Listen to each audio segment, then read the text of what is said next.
Hello friends, नमस्कार। तो चलिए हम लोग दृष्टि आय का करंट अफेयर्स जो है उसका सीरीज में आगे देख लेते हैं हम।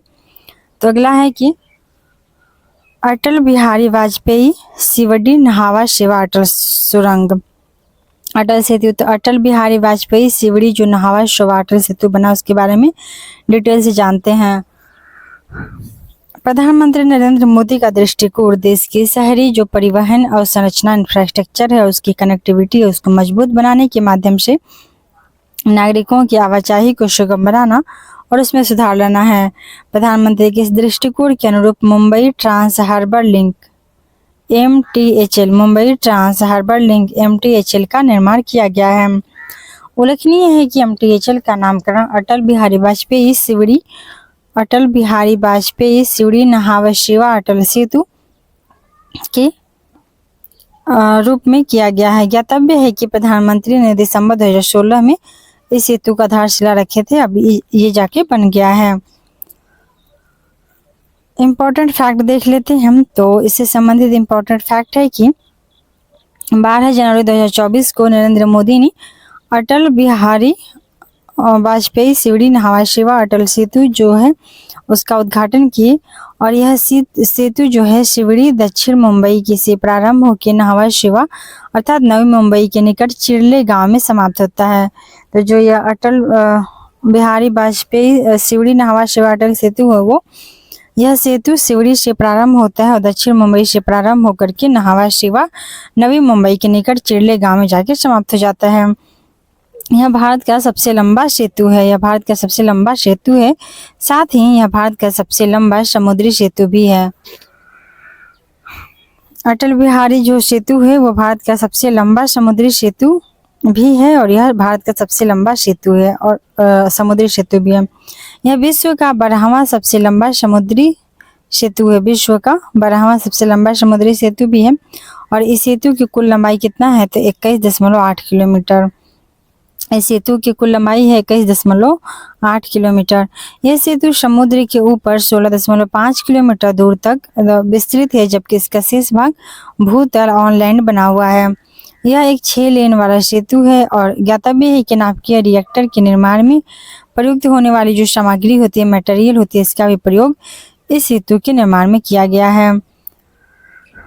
आगे देखते हैं। तो यह एक आपदा प्रतिरोधी सेतु है। यह सेतु जो है अटल बिहारी वाजपेयी सेतु है आपदा प्रतिरोधी है। आपदा से भी ये इसका सुरक्षा करेगा और जिस पर भूकंप, उच्च ज्वार, हाई टाइड एवं चक्रवात, साइक्लोन का कोई भी प्रभाव नहीं पड़ेगा।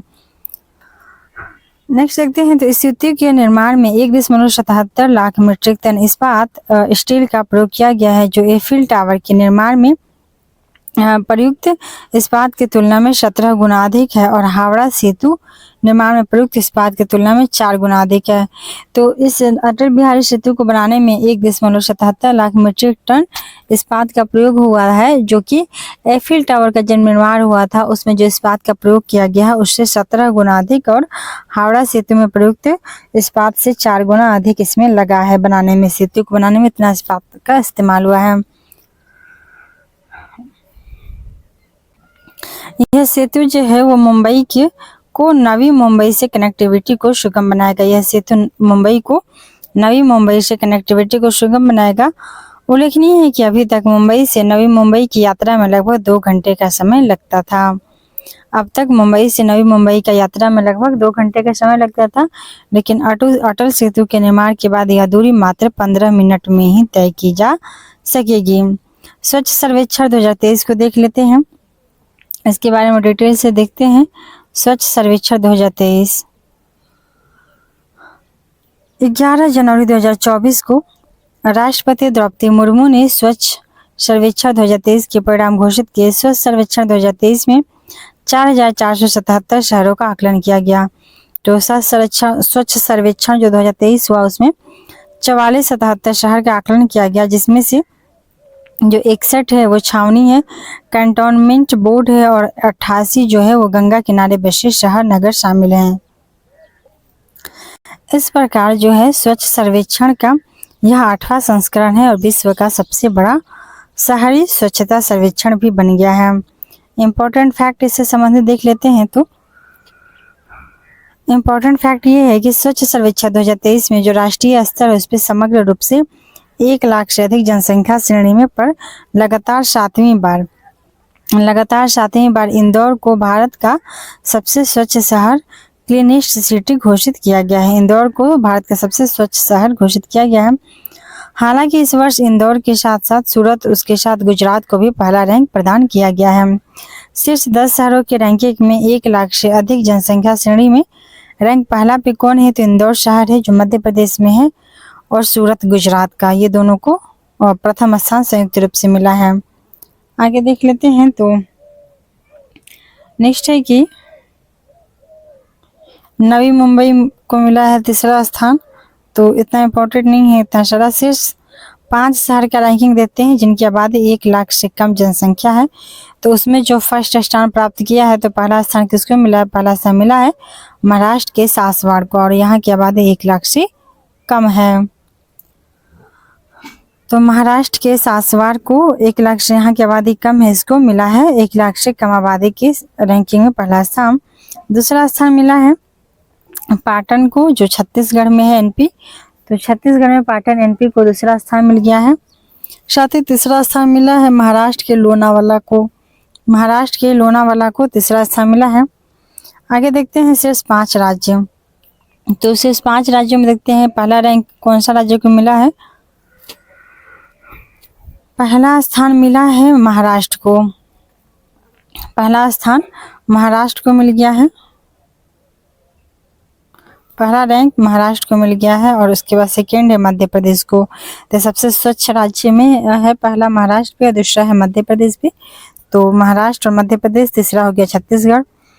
आगे देखते हैं। तो नोट है कि 27 राज्यों की सूची में उत्तर प्रदेश का स्थान 9वां है, और महाराष्ट्र टॉप पे है, सेकेंड स्थान पे है मध्य प्रदेश, और उत्तर प्रदेश 9वां स्थान पे, जबकि बिहार वहीं 15वें स्थान पर है स्वच्छता के मामले में। शीर्ष 5 जो गंगा नगर है उसको देखते हैं। 5 गंगा नहर के बारे में देखते हैं। तो पहला पे कौन है? तो पहला पे है वाराणसी, उत्तर प्रदेश। उत्तर प्रदेश का वाराणसी जो है वो पहले स्थान पे है। दूसरे स्थान पे उत्तर प्रदेश का ही प्रयागराज है, और तीसरे पे उत्तर प्रदेश का ही बिजनौर है। 3 टॉप के 3 जो है उत्तर प्रदेश के शहर हैं, और चौथे स्थान पे हरिद्वार जो कि उत्तराखंड का है। मध्य प्रदेश स्थित जो महू छावनी है उसको भारत की सबसे स्वच्छ छावनी घोषित किया है। तो मध्य प्रदेश स्थित महू छावनी को भारत की सबसे स्वच्छ छावनी घोषित किया गया, महू को। 1 लाख से, नेक्स्ट पॉइंट है कि 1 लाख से अधिक जनसंख्या श्रेणी में शीर्ष 20 शहरों में उत्तर प्रदेश के केवल एक शहर को स्थान प्राप्त हुआ है। 1 लाख से अधिक जनसंख्या श्रेणी में टॉप जो 20 शहर उसमें से मात्र उत्तर प्रदेश के एक शहर नोएडा को 14वां स्थान प्राप्त हुआ है। इस श्रेणी में गाजियाबाद को 38वां, अलीगढ़ को 40वां, वाराणसी को 41, लखनऊ 44, इतना सारा कोई मतलब नहीं है इसका। आगे देखते हैं। चंडीगढ़ को सर्वश्रेष्ठ सफाई मित्र सुरक्षित शहर घोषित किया है। चंडीगढ़ जो है उसको सर्वश्रेष्ठ सफाई मित्र सुरक्षित शहर चंडीगढ़ को घोषित किया गया है। आगे देखते हैं। तो नेक्स्ट है कि कचरा मुक्त शहरों के स्टार रेटिंग प्रोटोकॉल के तहत नोएडा जो है, तो नोएडा को क्या मिला है? 5 स्टार शहर के रूप में प्रमाणित किया गया है।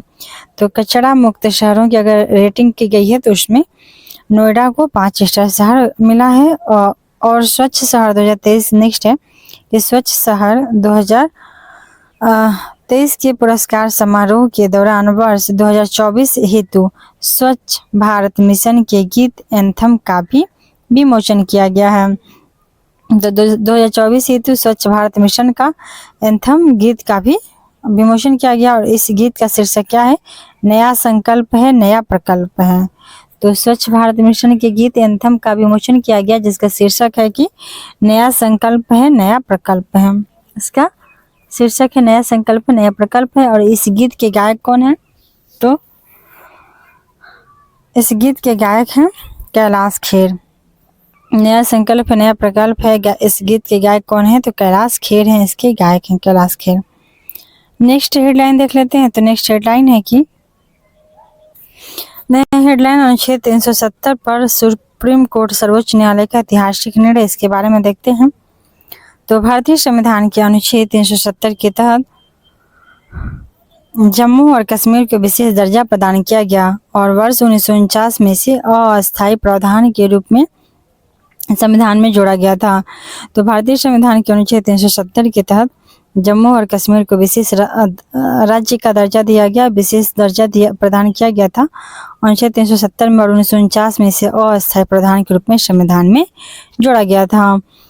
अनुच्छेद 370 के तहत भारत की संसद जम्मू और कश्मीर के संदर्भ में केवल सीमित विषयों पर ही कानून बना सकते थे और अनुच्छेद 370 के कारण ही भारतीय संविधान के अधिकांश अनुच्छेद जम्मू और कश्मीर पर लागू नहीं होते हैं। तो जो भारत के जितने भी कानून हैं, तो इसमें से बहुत सारे कानून थे जो जम्मू कश्मीर पर लागू नहीं होते थे।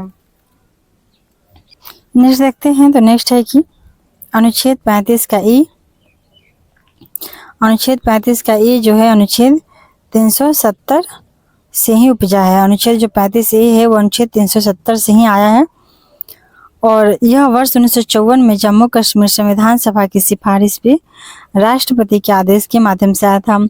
तो वर्ष 1954 में जम्मू कश्मीर संविधान सभा को सिफारिश किया गया था और राष्ट्रपति के आदेश से आया था 35 का ये।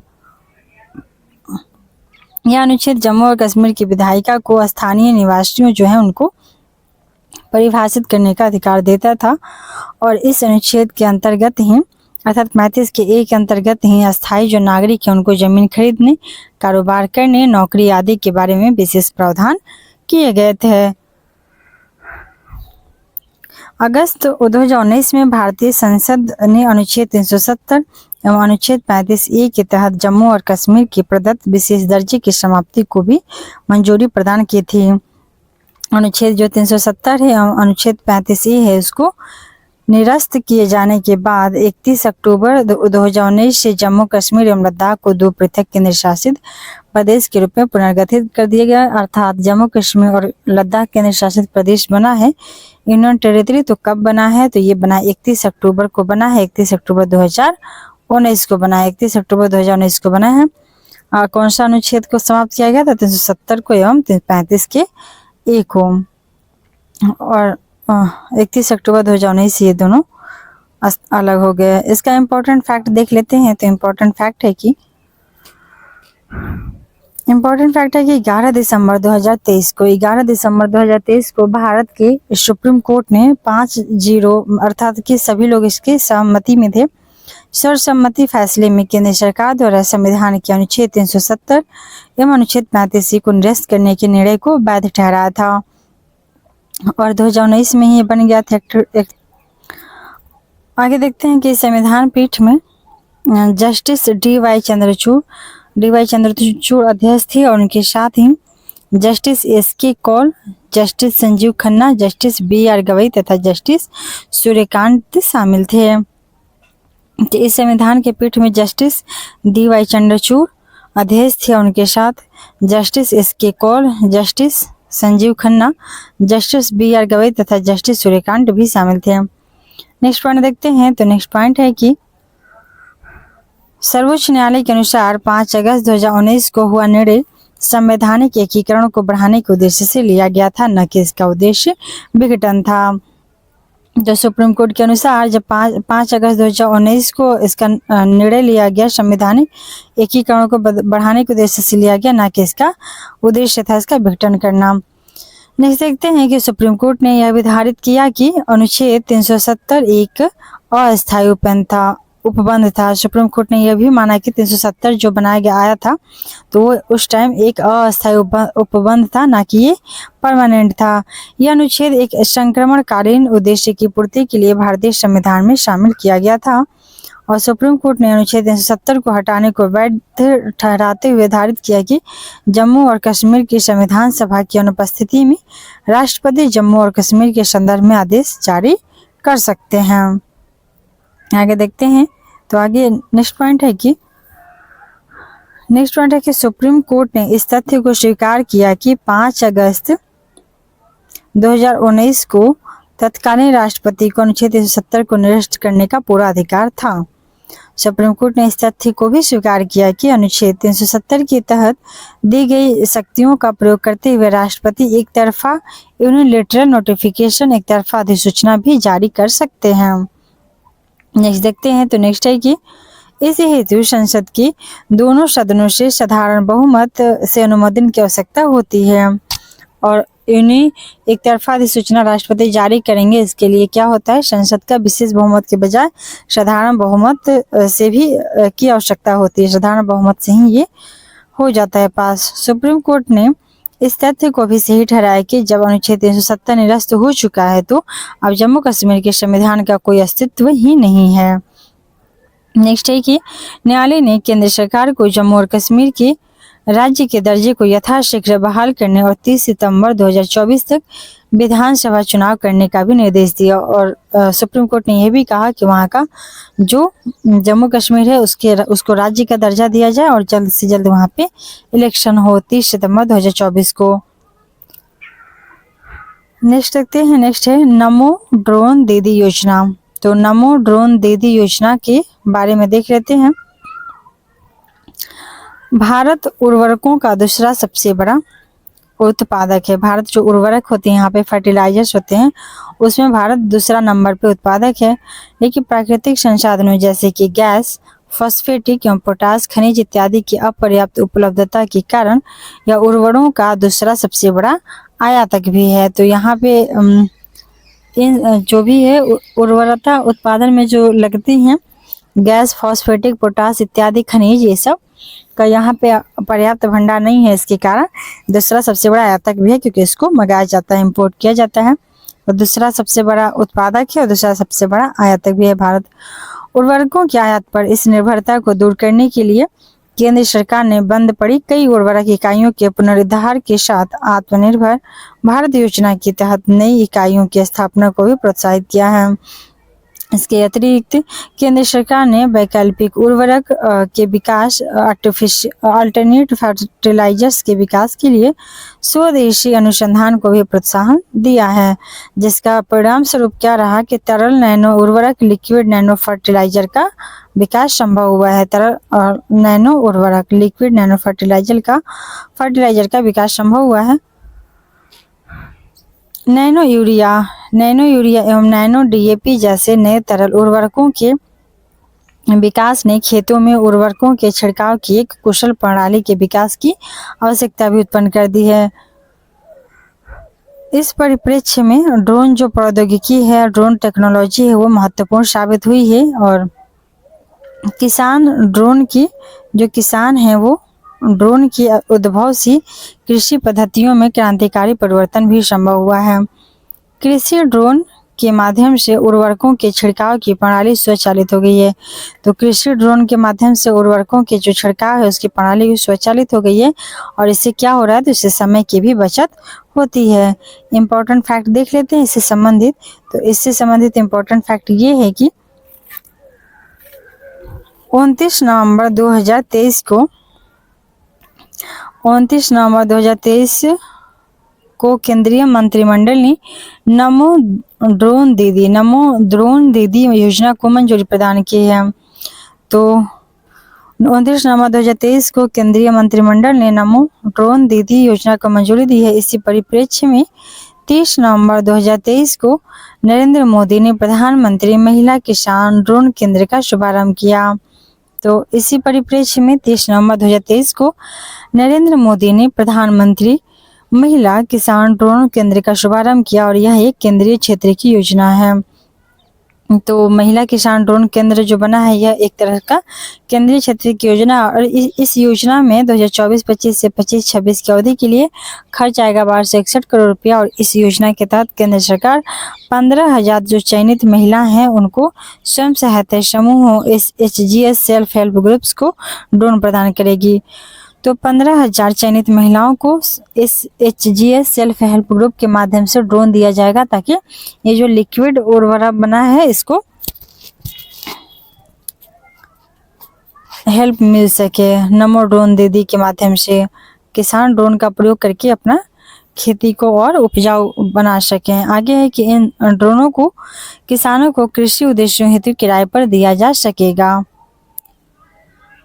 नेक्स्ट देख लेते हैं। तो नेक्स्ट है कि ड्रोन का उपयोग किसानों द्वारा खेतों में जो नैनो उर्वरक हैं उनको कीटनाशकों के छिड़काव के लिए किया जा सकेगा। ड्रोन के माध्यम से खेतों में जो कीटनाशक हैं उन पे छिड़काव किया जा सके। साथ ही कुल 15,000 ड्रोनों में से प्रथम जो 500 ड्रोन होंगे उनको उर्वरक कंपनियों द्वारा उपलब्ध कराया जाएगा। तो जो 15,000 ड्रोन महिलाओं को दिया जाना है सेल्फ हेल्प ग्रुप के माध्यम से, तो उसमें से जो 500 ड्रोन होंगे ना वो उर्वरक कंपनी उपलब्ध कराएगी। जबकि शेष जो 14,500 ड्रोन बचे उनको अगले 2 वर्षों में केंद्रीय सहायता के माध्यम से उपलब्ध करा दिए जाएंगे। एक ड्रोन एवं उसकी सहायक उपकरण जो होगी एसेसरीज होगी उसकी कुल लगभग कितना कीमत आएगा, तो 10 लाख रुपया। तो एक ड्रोन और उसकी सहायक एसेसरीज का कीमत 10 लाख रुपया है और इसको किराए पर दिया जाएगा। महिला स्वयं सहायता समूहों को ड्रोन की 80% लागत अधिकतम 8 लाख रुपए तक केंद्रीय वित्तीय सहायता के माध्यम से प्राप्त होगा। तो जो महिला स्वयं सहायता समूह है उनको 80% लागत अर्थात 8 लाख रुपया केंद्रीय वित्तीय सहायता से मिलेगा और 2 लाख SGS खुद देगा और ये लोगों को किराए पर दिया जाएगा।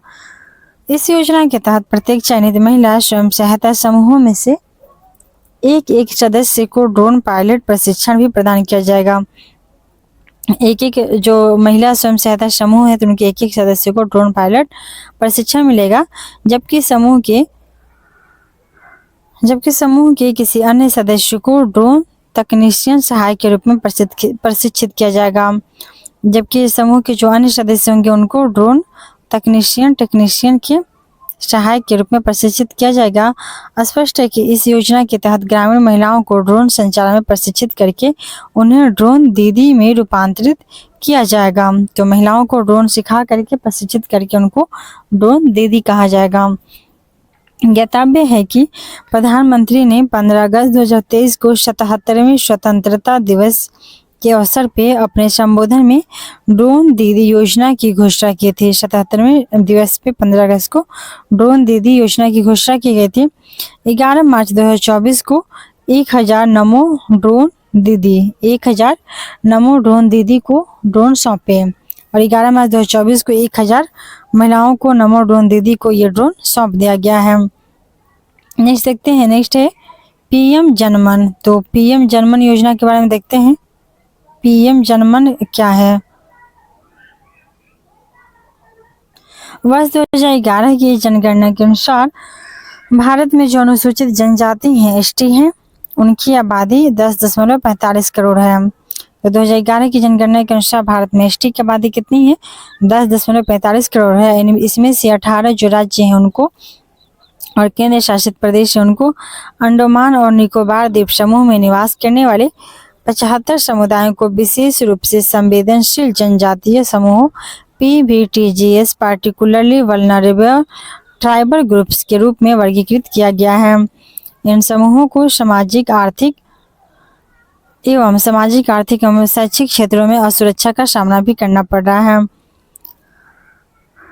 केंद्रीय वित्त मंत्री निर्मला सीतारमण ने अपने बजट भाषण 2023-24 में विशेष रूप से संवेदनशील इन जनजातीय समूहों की सामाजिक आर्थिक स्थितियों में सुधार लाने के लिए प्रधानमंत्री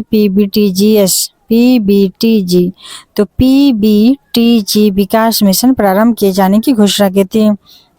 जो अनुसूचित जनजाति ST हैं उनके लिए विकास कार्य योजना के तहत अगले 3 वर्षों में इस मिशन को लागू करने के लिए 15,000 करोड़ रुपए की राशि भी उपलब्ध कराए जाने की घोषणा की गई तथा इस मिशन के तहत जो PVTG परिवार हैं उनको सुरक्षित आवास मिलेगा, स्वच्छ पेयजल एवं स्वच्छता, शिक्षा, स्वास्थ्य, पोषण, सड़क तथा दूरसंचार संपर्कता, संधारणीय आजीविका के अवसरों जैसे बुनियादी सुविधाएं भी उपलब्ध कराई जाएंगी। इससे संबंधित इम्पोर्टेंट फैक्ट देख लेते हैं। तो इम्पोर्टेंट फैक्ट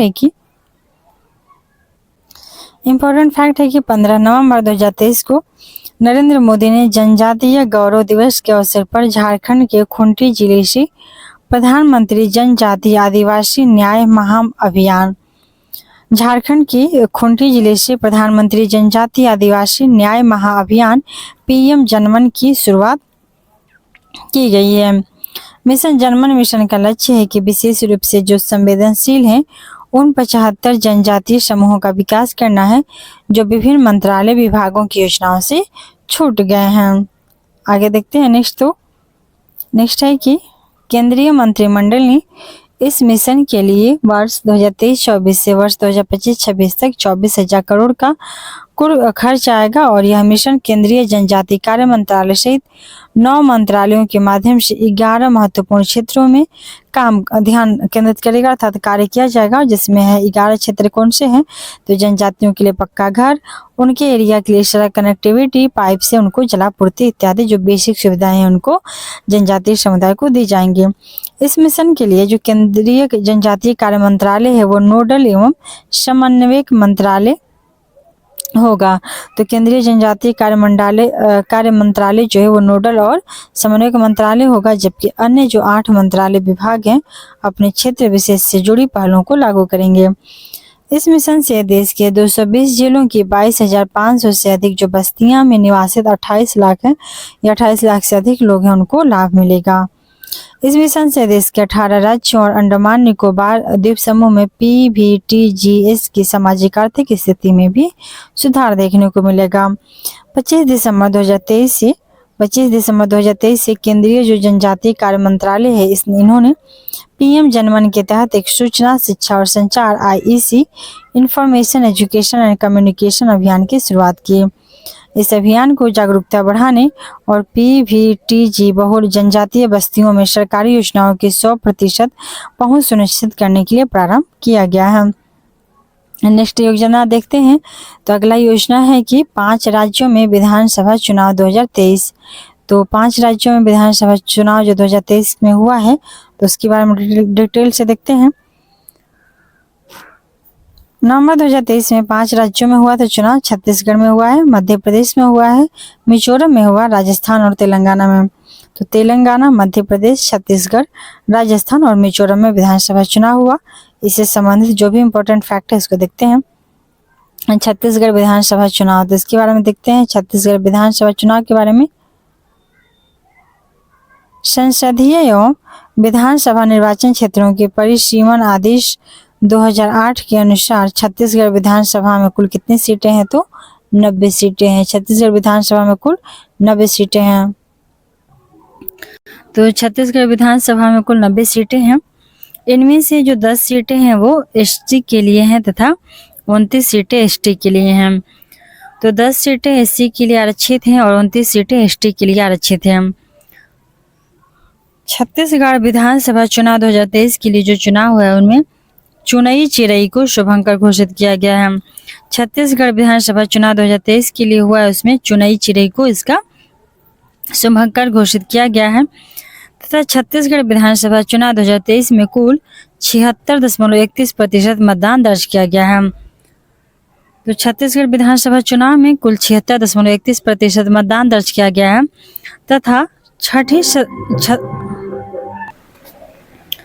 3 दिसंबर 2023 को जो परिणाम घोषित हुए थे उसके अनुसार सत्तारूढ़ जो भारतीय राष्ट्रीय कांग्रेस है उसको पराजित कर दिया गया और भारतीय जनता पार्टी BJP ने राज्य में बहुमत हासिल कर लिया। और जो 2023 के चुनाव है इसमें छत्तीसगढ़ विधानसभा में कुल 19 महिलाएं निर्वाचित हुई हैं। महिला विधायकों की संख्या छत्तीसगढ़ विधानसभा के गठन से के बाद से अभी तक का सबसे अधिक है जो चयनित हुई हैं। 13 दिसंबर 2023 को रायपुर स्थित साइंस कॉलेज मैदान में आयोजित समारोह में विष्णुदेव साय ने छत्तीसगढ़ के नए मुख्यमंत्री के रूप में शपथ ग्रहण किए। तो अभी छत्तीसगढ़ के नए मुख्यमंत्री कौन बन गए तो ये बन गए हैं विष्णुदेव साय। तो विष्णुदेव साय बन गए हैं छत्तीसगढ़ के नया मुख्यमंत्री। आगे देखते हैं। तो नेक्स्ट है कि ये जो व्यक्ति हैं विष्णुदेव साय ये छत्तीसगढ़ के चौथे मुख्यमंत्री बने हैं। विष्णुदेव साय छत्तीसगढ़ के चौथे मुख्यमंत्री बने हैं और विष्णुदेव साय छत्तीसगढ़ के पहले आदिवासी मुख्यमंत्री भी हैं। तो छत्तीसगढ़ के पहले आदिवासी और चौथे मुख्यमंत्री कौन बन गए हैं तो विष्णुदेव साय। अरुण शाह और विजय शर्मा को उप मुख्यमंत्री नियुक्त किया गया। अरुण शाह और विजय शर्मा को यहाँ का उप मुख्यमंत्री नियुक्त किया गया है।